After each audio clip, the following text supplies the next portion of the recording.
I was standing in the middle of a crowded room, surrounded by people laughing, talking, connecting, and I felt like a ghost. Invisible, ignored. My words stumbled out awkwardly, my jokes fell flat, and every conversation I tried to start fizzled out faster than a cheap sparkler. I'd spent years believing I was just bad at people, that I was doomed to be the guy who could never hold a room's attention, who'd always be on the outside looking in. By the time I was 25, I'd lost count of the job interviews where I'd choked, the friendships that faded because I didn't know how to keep them alive, the dates that ended with polite smiles and no follow-up. I wasn't just failing at communication, I was drowning in it. My confidence was shot, my career was stalled, and I'd started to wonder if I'd ever figure out how to make people actually listen to me. Then, one rainy afternoon, I stumbled across a book in a dusty corner of a used bookstore. Its faded cover read, "How to Win Friends and Influence People" by Dale Carnegie. I almost laughed it off. Self-help books were for desperate people, right? But something about the title hit me. Maybe because I felt so desperate. I bought it for $3, took it home, and cracked it open, expecting some cheesy platitudes. Instead, what I found inside those pages changed the trajectory of my life. It wasn't just a book, it was a lifeline. Let me take you back to the lowest point. I was working a dead-end retail job, barely scraping by, living in a cramped apartment with peeling paint. My boss barely noticed me, except to yell about my sales numbers. My co-workers, they'd go out for drinks after work, and I was never invited. I'd overhear them planning their weekends, their voices bright with excitement, while I sat there pretending to organize inventory, feeling like I didn't exist. I tried to speak up, crack a joke, share an idea, but it was like my words were made of air. People's eyes would glaze over, or they'd change the subject. I started to believe I was just that guy, the one who didn't matter. I remember one night, sitting alone in my apartment, scrolling through social media, seeing everyone else's perfect lives, their promotions, their vacations, their effortless charm. I felt like I was falling behind, not just in my career, but in life. I'd always thought communication was something you were born with, like height or eye color. You either had it or you didn't. And I didn't. I'd rehearse conversations in my head, but when the moment came, I'd freeze. I lost a huge opportunity at work because I couldn't pitch my idea convincingly in a meeting. My voice shook, my palms sweated, and my boss just nodded and moved on to someone else. That failure stung. It wasn't just a missed promotion, it was proof I wasn't cut out for success. That's when I picked up Carnegie's book. The first chapter hit me like a lightning bolt.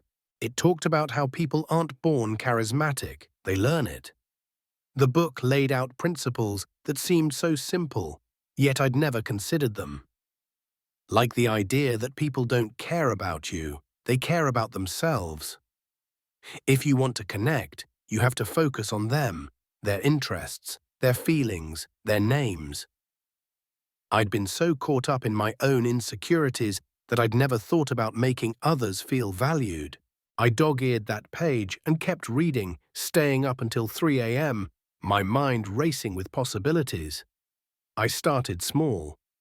The book said to smile genuinely, so I practiced in the mirror until it didn't feel forced. It said to listen, really listen, so I tried it with a coworker, asking about her weekend and actually paying attention. She lit up, and for the first time, I felt like I'd made a real connection. I used Carnegie's advice to remember people's names, calling my boss by his first name in a meeting instead of mumbling "sir." He noticed, he smiled. I was shocked. It was working. But it wasn't all smooth sailing. I fumbled plenty. Once, I tried to compliment a client and came off sounding insincere, like I was selling something. Another time, I asked too many questions and accidentally pried into someone's personal drama. I wasn't instantly charming. I was awkward, over-eager, and sometimes cringeworthy. But the book had warned me about that. Carnegie said, change takes practice.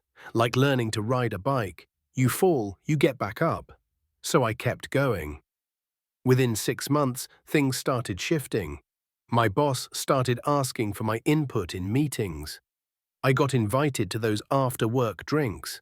I even landed a date, and she texted me back afterward. My income didn't skyrocket overnight, but I went from earning $28,000 a year to $45,000 after a promotion, all because I'd learned to pitch myself better. I wasn't a different person. I was just using tools I'd never known existed. This book didn't just teach me how to talk, it taught me how to connect.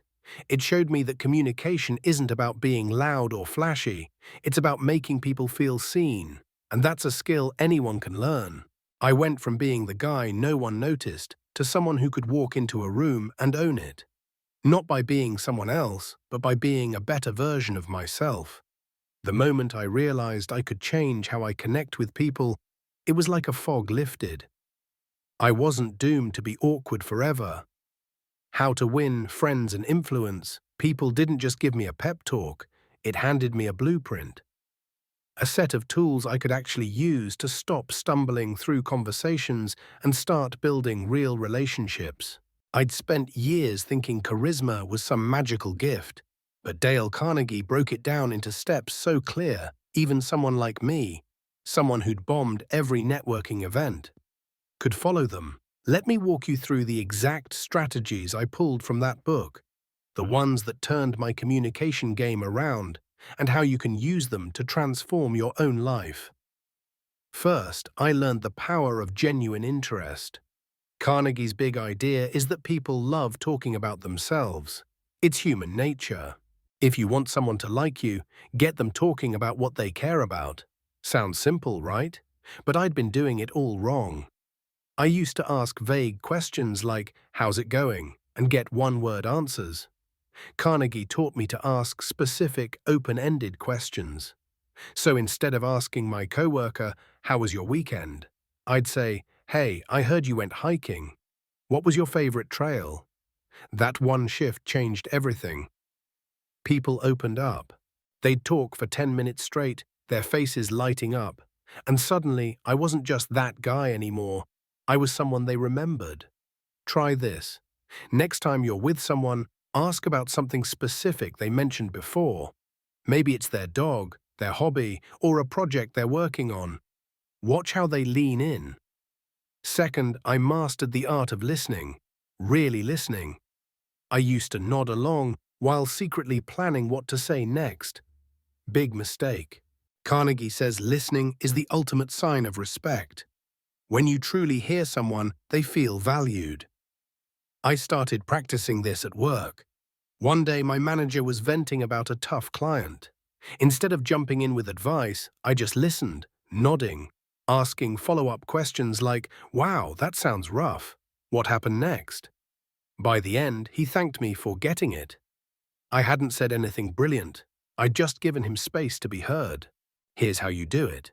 Put your phone away, make eye contact, and don't interrupt. It's harder than it sounds, but it's like a superpower. People will trust you more, open up more, and actually want you around. Third, I learned to give honest, specific praise. Carnegie's rule is to catch people doing something right and call it out. Not fake flattery, genuine appreciation. I tested this with a coworker who'd nailed a presentation. Instead of saying, "Good job," I said, "I was blown away by how you handled that tough question from the client. Where'd you learn to stay so calm?" She beamed, and from then on, we had a better rapport. I started doing this everywhere, thanking the barista for getting my order right, praising my friend's cooking. It's like planting seeds. Every compliment builds a connection. Try this tomorrow. Find one person and praise something specific they did well. You'll see them light up, and that's the start of influence. Fourth, I stopped arguing. Carnegie's book drilled this into me. You can't win an argument and keep a relationship. I used to get defensive when someone disagreed with me, especially at work. Once, I got into a heated debate with a colleague over a project timeline, and it tanked our working relationship. Carnegie's advice: agree first, then gently share your view. So the next time a coworker pushed back on my idea, I said, I totally see why you'd think that. Here's another angle to consider. No fight, no tension, just a conversation. This one shift saved me from countless conflicts and made people respect my ideas more. Next time you're tempted to argue, pause, acknowledge their point, then share yours calmly. It's like disarming a bomb. Finally, I learned to smile, not a fake grin, but a real one. Carnegie says a smile signals warmth and approachability. I used to walk around with a blank face, lost in my thoughts, and people thought I was unapproachable. I started smiling more. At the grocery store, in meetings, even on Zoom calls. It was awkward at first, but the results were wild. Strangers struck up conversations. My boss started joking with me. Even my Tinder matches went up. Smiling costs nothing but changes everything. Try this. For one day, smile at every person you meet. You'll be shocked at how it shifts the energy. These steps weren't magic. They took practice. I messed up plenty. Once, I overdid the praise and sounded like a used car salesman. Another time, I forgot someone's name mid-conversation and crashed hard. But the more I used Carnegie's principles, the better I got. Within a year, I went from earning $28,000 to $45,000 because I could finally pitch ideas confidently. I landed a leadership role at work, not because I was smarter, but because I'd learned to connect. My social circle grew. I went from 0 invites to hosting game nights. Even my dating life improved. I met someone who became my partner because I'd learned to listen and show genuine interest. The benefits were tangible. I tracked my progress. In 12 months, I'd built 15 new friendships, landed 3 work projects that boosted my income by 60%, and felt a confidence I'd never had. Compare that to the old me, stuck, lonely, invisible. Carnegie's tools didn't just change how I talked, they changed how I lived. You don't need to be born charismatic, you just need a plan, and these steps are it. So there I was, a year after picking up how to win friends and influence people, standing in a room full of people who actually wanted to hear what I had to say.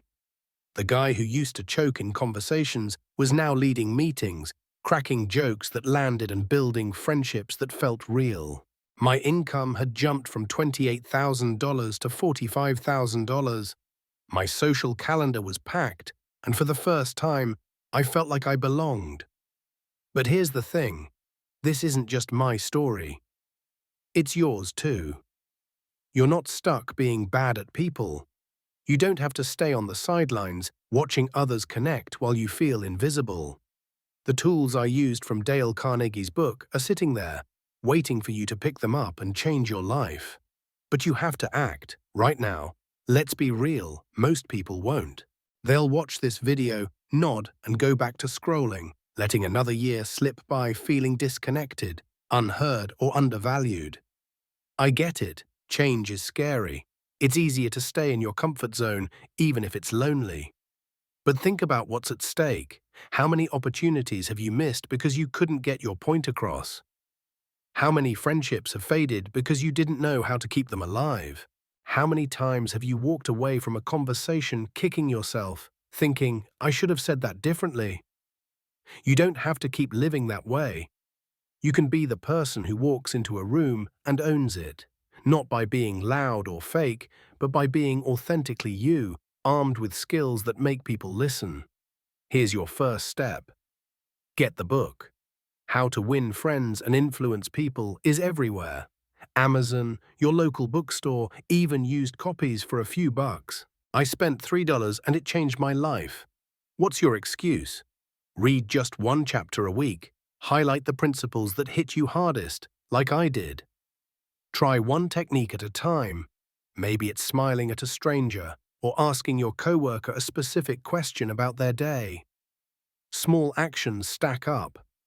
I started with 1 conversation, 1 smile, 1 genuine compliment, and within months, my world was different. You don't need to overhaul your personality overnight. You just need to start. Next, practice every day. Pick one person, your boss, your friend, the barista, and use one of Carnegie's principles. Maybe you listen without interrupting or give a specific compliment. Track your progress. I kept a notebook, jotting down every time someone responded positively. After 30 days, I had 22 moments where I felt a real connection, 22 more than I'd had the year before. You can do the same. Set a goal, 5 genuine conversations this week. Watch how people start treating you differently. And here's the big one. Don't give up when it feels awkward. You will mess up. You'll say something cheesy or forget someone's name. I did, plenty of times, but every stumble is a lesson. Carnegie's principles aren't about being perfect, they're about showing up consistently. If I'd quit the first time I fumbled a compliment, I'd still be that lonely guy in a dead-end job. Instead, I kept going, and now I've got a career, a partner, and a life I'm proud of. You can too. So what's it going to be? Are you going to close this video and let another day slip by, or are you going to take control? Grab the book. Try one principle tomorrow. See what happens. I'm not promising you'll become a TED Talk speaker overnight, but I am promising this. If you put in the work, you'll see results. You'll feel more confident. You'll build stronger relationships. You'll open doors you didn't even know existed. My life changed because I took a chance on a $3 book. What's your next move? If this story hit you, if you're ready to stop feeling stuck and start connecting, hit that subscribe button.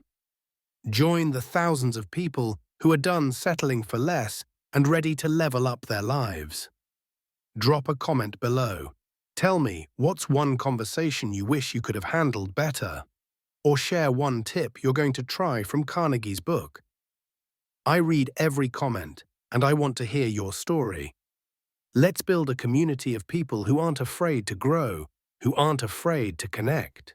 Hit subscribe, share this video with someone who needs it, and let's start this journey together.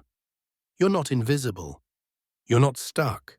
You're just one step away from changing everything.